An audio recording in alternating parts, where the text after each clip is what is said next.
Let's pick a template and go over to our text tab and add a text box.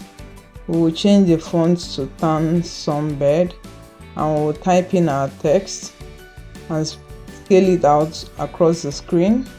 We'll go over to our apps and search for Magic Morph. This is Magic Morph. We'll select that, which will open this interface. You can actually select any element you're working on, but it has selected our text. Let's go pick a description of what we want it to do for us. We will pick this, telling it to bedazzle us with jewels, and this is what it came up with. I don't like this. I will be deleting that. Let me check the second one. I don't like this either. Let me ask it to create again.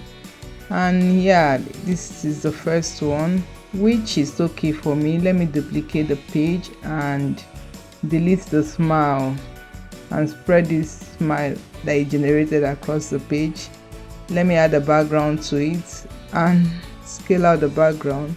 Yeah, let's go over to the second page and generate a different kind of description. Say wood carving. We'll ask it to do that for us. These are all the things it brought up. Let's spread that out on the screen and see which one we'll go with. Yeah, let's look at all of it. This is what we are left with, and yeah, looking at the two of them, I think I like the first one better. Subscribe for more videos like this and do have a good one.